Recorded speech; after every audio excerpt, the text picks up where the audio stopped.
You can tell a man's intentions from his eyes.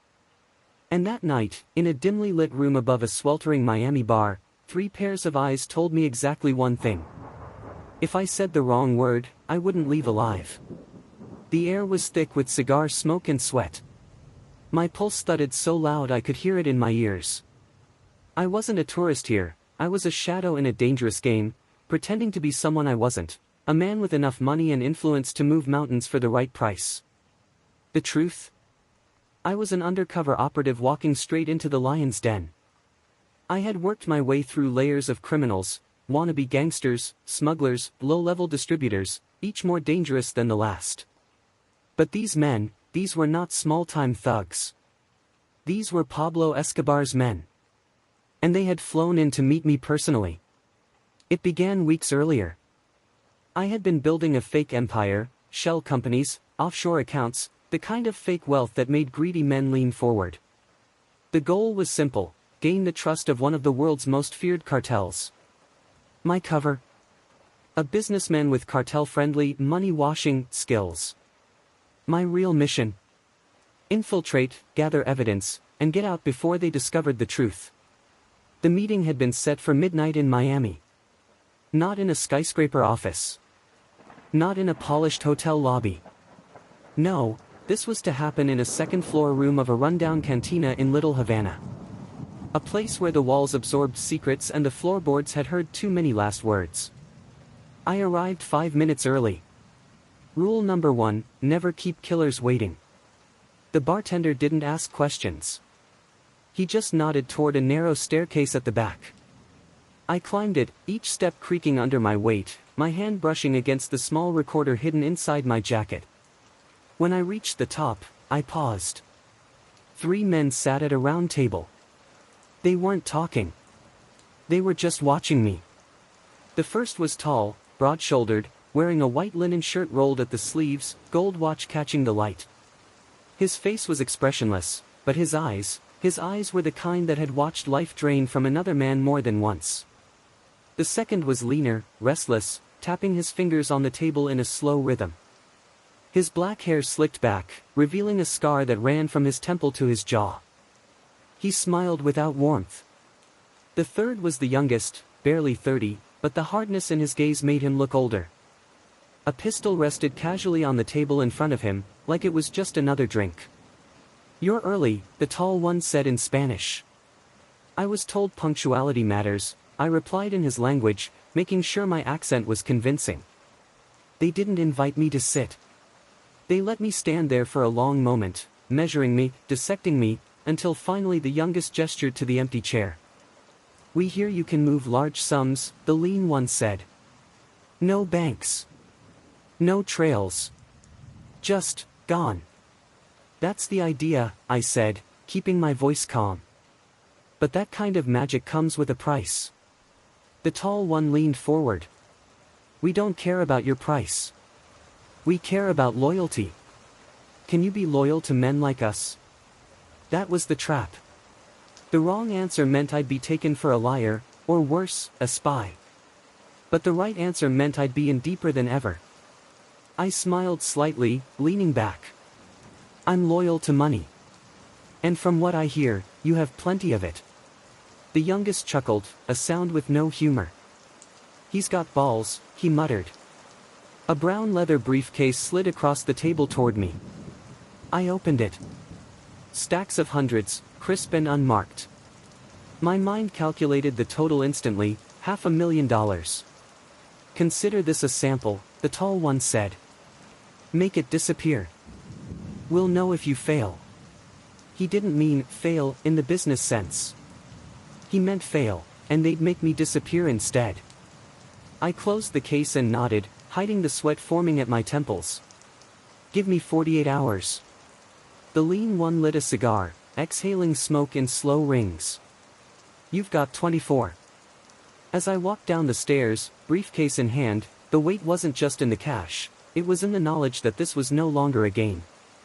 One wrong move, one slip in my cover, and my body would be found floating in Biscayne Bay. When I reached my car, I sat there for a moment, staring at my reflection in the rearview mirror. My own eyes looked back at me, and I wasn't sure if I recognized the man I was becoming. The mission was working. But it was also swallowing me whole. It was the kind of heat that makes your shirt stick to your back before you even step out of the car. The Miami sun was brutal, but what really made my skin crawl wasn't the temperature, it was the man waiting for me in the shadows of the hangar. His hand rested casually on the butt of a chrome pistol, like it was part of him. And behind him, two men I recognized from photographs in classified DEA files. Men who didn't exist on paper, at least, not officially. Men tied directly to the Medellín cartel. That was the moment I realized I might not be going home tonight. I'd been running undercover operations long enough to know that when the DEA calls you at 3:17 in the morning, it's never for good news. The phone rang just twice before I picked up. "Pack a bag," my handler said, his voice flat. "Your wheel's up at 7 o'clock. This one's personal." I didn't ask questions. You learn not to, unless you want answers that keep you up at night. By 6:45, I was walking across the tarmac toward a waiting Gulfstream jet, the humid air thick with jet fuel and secrets. I knew the assignment before anyone said it out loud, an introduction to a man who handled Escobar's money laundering network in the States. My job was to make him trust me enough to bring me deeper in. We landed in Miami just after sunrise.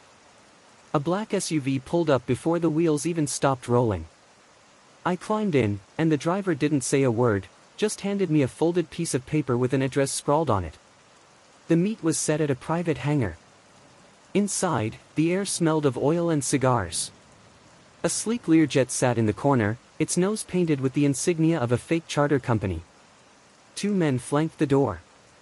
One had a scar running from his ear to his jaw, the other had a dead-eyed stare that told me he'd left more than one body in a ditch somewhere south of Bogota. Then I saw him, the one I was here for. Carlos Vega. No relation to my partner Vega, but dangerous in his own way. He was Escobar's point man for getting drug money into banks without anyone noticing. "You're late," he said in Spanish, flicking his cigarette to the ground. There's a moment in every undercover op when you have to decide whether you're going to fake confidence or drown in fear. I chose confidence. I looked straight into Vega's eyes, then let my gaze drift to the two men behind him. That's when my stomach tightened. I knew those faces. They were on the DEA's ghost list, operatives the cartel used for hits so brutal that survivors were almost unheard of. I could feel their eyes on me, sizing me up, deciding if I was worth killing right there on the spot. Vega gestured for me to follow him toward a small folding table set up in the corner of the hangar. A bottle of rum sat between us, and a pistol lay beside it like an extra guest. "We move 20 million a month," Vega said, pouring two glasses without breaking eye contact. "But we need a man who can move faster, cleaner, someone who doesn't flinch when things get ugly." He slid a thick envelope across the table. I didn't open it, but I knew what was inside: cash, just enough to test my loyalty. We drove to a warehouse in Little Havana. The metal doors groaned as they rolled up, revealing stacks of crates. Vega picked one at random, cracked it open, and revealed shrink-wrapped bricks of cocaine stacked like white gold bars. "Take this crate," he said, "and deliver it to the address inside. Don't look in the package. Don't talk to anyone on the way. And whatever you do, don't be late." The address was in a part of the city where even the cops hesitated to patrol. I had to keep my cover. That meant driving straight into the lion's den. The house was a squat, unremarkable building with barred windows and a steel-reinforced door. A young man with tattoos crawling up his neck opened it just enough to let me in. Inside, the air was thick with the smell of bleach, a smell I recognized from cartel safehouses, where they used it to wash away more than just dirt. I set the crate on the table. No one said a word. The man opened it, inspected the contents, and nodded. That was it. As I turned to leave, I caught a glimpse of something in the back room. Two men kneeling on the floor, their hands tied behind their backs, duct tape over their mouths. Their eyes were wide with terror. When I got back to the hangar, Vega was waiting. He lit another cigarette and smiled faintly. "You didn't ask questions," he said. "I like that. But next time, there will be questions." That was the first time I felt it, that creeping certainty that I was being pulled into something deeper, darker, and deadlier than anything I'd handled before. That night, Vega insisted I join him for dinner at a private club in downtown Miami. The place was opulent, red velvet booths, chandeliers dripping crystal, the kind of place where you could close a deal worth millions without anyone hearing a word. Halfway through the meal, he leaned across the table. "Tomorrow," he said, "you'll meet the men who make everything possible. The ones who answer only to Pablo himself." The next day, I walked into the hangar again, but this time the air was different, heavier, charged. 3 men stood by the Learjet, all dressed in tailored suits. The one in the middle had eyes like steel and a smile that didn't touch them. I recognized him instantly from an old surveillance photo. This was Escobar's personal financial overseer in the US, the man who knew where every dollar was buried. "Sit," he said, pointing to a chair. As I sat, the other 2 moved in behind me. "You work for us now," he said. "But first, you prove yourself." He slid a photograph across the table. My blood went cold. It was a picture of someone I knew, someone who wasn't supposed to be anywhere near this operation. "You find him," the man said, his voice low. "And you bring him to us, alive." The hangar door groaned shut behind me, sealing in the smell of oil, metal, and death. I always believed fear had a sound. Not just the thud of a heartbeat in your ears, but a certain hum in the air, low, constant, like a power line about to snap. That night in Medellín, the hum was deafening. The rain had stopped an hour earlier, but the streets still glistened with puddles that reflected the yellow glow of dim street lamps. I was in a car that didn't belong to me, wearing a suit that wasn't mine, heading to a meeting that could end my life. It all started 3 weeks earlier, when Vega, my only real lifeline in this undercover operation, whispered something into her earpiece and looked at me with that unreadable face of hers. "They want to meet," she said. She didn't have to say who they were. In our world, when someone said they in Medellín, it meant the men whose names could change the temperature of a room. And at the top of that unspoken list was Pablo Escobar's inner circle, men who could disappear you faster than the rain drains into the gutters. The invitation. The cartel didn't invite you to dinner. They summoned you. When Vega slid that crumpled scrap of paper across the cafe table, my eyes went straight to the address. It was in El Poblado, the kind of neighborhood where every house had gates taller than a man, cameras on every corner, and dogs you could hear growling from inside their kennels. "They'll expect you to bring something," Vega said, sipping her coffee as if she was discussing the weather. "Something that proves you belong." I didn't ask how she knew. Vega always knew. The drive to El Poblado. The car smelled like old leather and cigarette smoke. I kept my hands on the steering wheel at the 10-2 position, like a nervous kid taking his driving test. In the passenger seat was a sleek leather briefcase, my prop for the night. Inside it wasn't cash or drugs, but something far more dangerous: documents, bank routing numbers, shell company details, the kind of information that could convince a man like Escobar's treasurer I was worth keeping alive. Halfway up the hill to El Poblado, I caught sight of something in the rearview mirror. 2 headlights, low and steady. They'd been behind me since the city center. Not tailgating. Not passing. Just there. "Don't look again," Vega's voice crackled through the earpiece. "They're making sure you're not bringing company." The house on the hill. The gate swung open before I even pulled up. No buzzer. No guard with a clipboard. Just an unspoken understanding that they'd been watching me since I left my apartment. Inside, the driveway curved up through a manicured lawn that felt wrong in this part of the world, too perfect, too green. The house itself was sprawling, built in a style that looked like it had been imported from Miami and dropped onto Colombian soil. It wasn't just a home. It was a statement: we have money, and we dare you to say something about it. 2 men stepped out from the shadows before I could kill the engine. Both wore dark suits, both carried pistols tucked into their waistbands. But it wasn't the guns that worried me. It was their eyes. They had that flat, expressionless look, the kind that came. The night air in Medellín felt heavier than usual, almost like the city knew what was about to happen. The streets were quiet, but not the peaceful kind of quiet. This was the kind of silence that came before a gunshot. The kind where you knew people were watching from shadows, deciding whether you were walking to a meeting, or to your grave. I was in the back of a beat-up Mercedes sedan. Vega sat beside me, her face unreadable, eyes scanning every intersection. We'd switched cars twice already to throw off any tails, or maybe just to make sure we weren't walking into a setup we couldn't walk out of. The man driving, one of Escobar's lieutenants named Morales, had said only one thing since picking us up: when we get there, you speak when spoken to. No jokes. No clever words.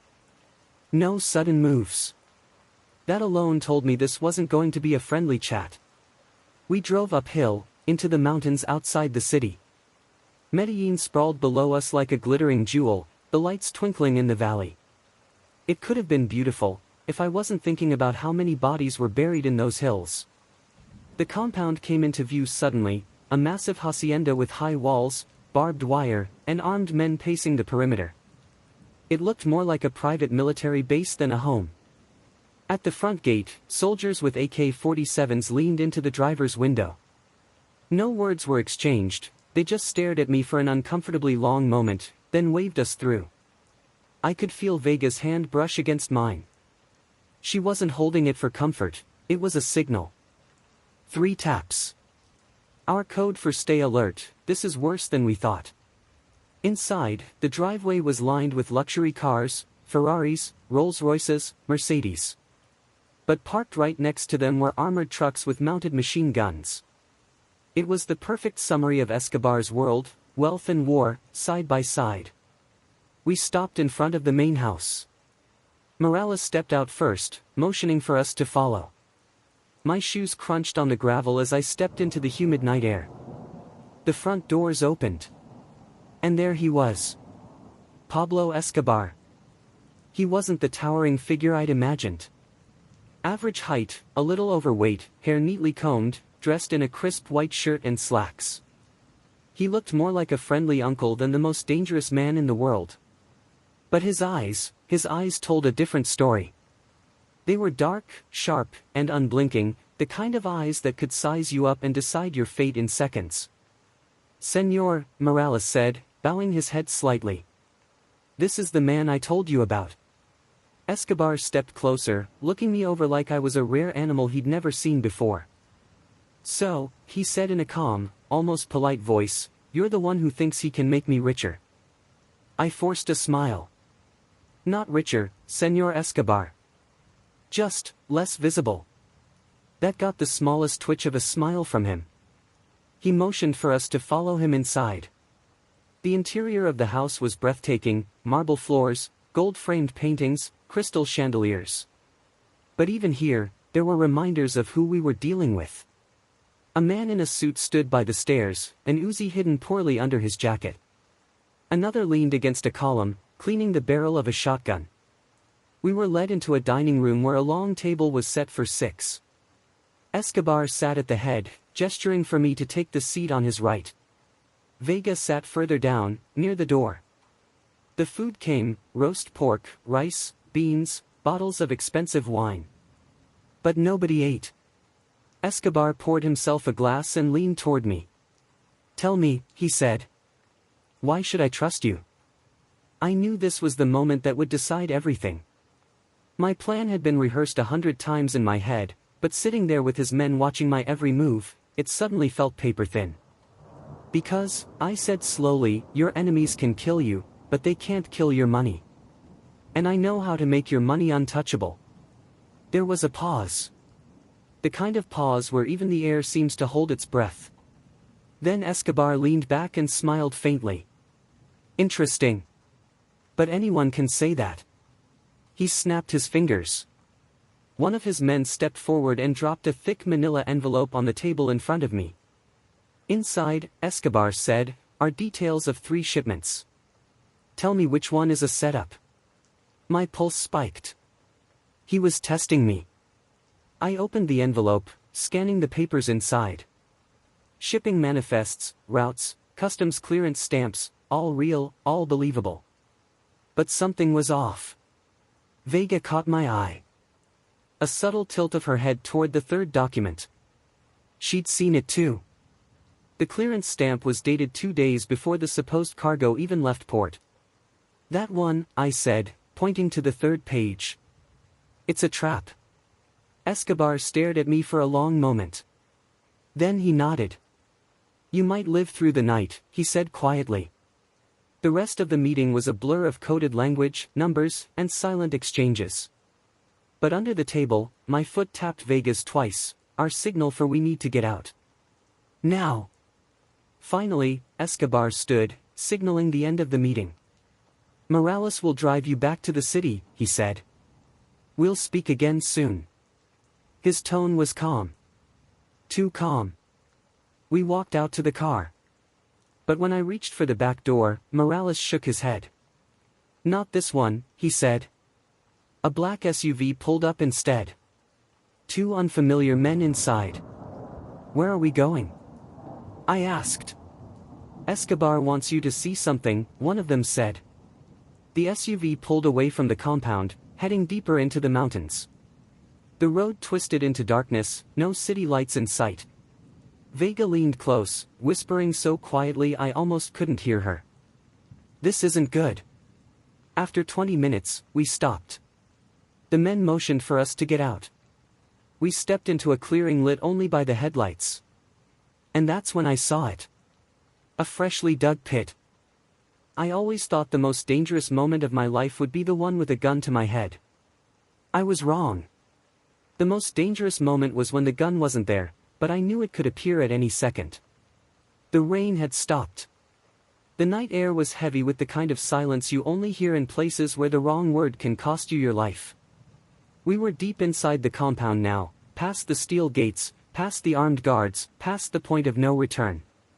The black Mercedes that brought me here was still idling outside, its engine a soft purr in the background, like a predator waiting for a command. Vega walked ahead of me, her posture as calm as ever. But I'd worked with her long enough to know that her calm was like glass, one wrong move, and it would shatter. The cleaner followed close behind, his shadow swallowing mine on the wet concrete. Inside the main hall, the air smelled faintly of cigar smoke and expensive rum. And there he was. He wasn't as tall as I expected. His presence wasn't loud, it was dense. Like gravity, pulling every eye in the room toward him. He wore a white short-sleeved shirt, gold chain resting just above the first button. His eyes, dark and unreadable, locked on mine as if he'd been expecting me for years. Sit, he said. Not a request. I lowered myself into the chair across from him. My palms were dry, but my pulse was a drumbeat in my ears. On the table between us was a single object, a brown envelope.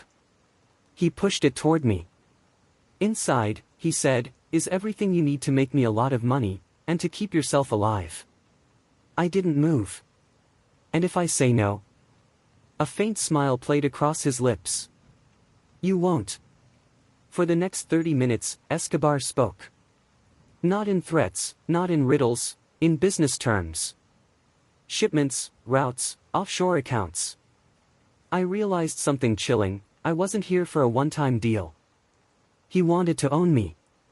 When he finished, he leaned back. There is one problem, he said. Trust. He snapped his fingers. 2 guards entered, dragging in a man whose face I recognized instantly, Javier, a mid-level player I'd met weeks ago during a setup. His hands were bound. Escobar turned to me. If you're going to work with me, you'll clean up your own messes. The cleaner stepped forward, handing me a pistol. The room felt smaller. My throat tightened. Vega's eyes flicked to mine, the tiniest shake of her head telling me don't do it. But Escobar's gaze never left me. In that moment, I realized I was standing on a knife's edge. If I refused, I was dead. If I pulled the trigger, I was no longer an undercover operative, I was one of them. My finger brushed the cold metal of the trigger. Then, from somewhere outside, a gunshot rang out. The guards froze. Escobar's head tilted slightly. Another shot, closer this time, followed by shouts. The cleaner moved toward the door, hand on his own weapon. Vega shifted subtly, her jacket opening just enough for me to see the grip of her sidearm. Escobar looked at me. His expression hadn't changed, but now, his eyes had an almost curious glint. "You'll finish this," he said softly, "or you'll wish you had." And that's when the door behind me burst open.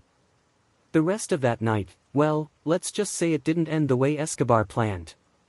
But whether I escaped, or fell deeper into his trap, is a story for another time. Because in the world I walked into that night, survival wasn't the end.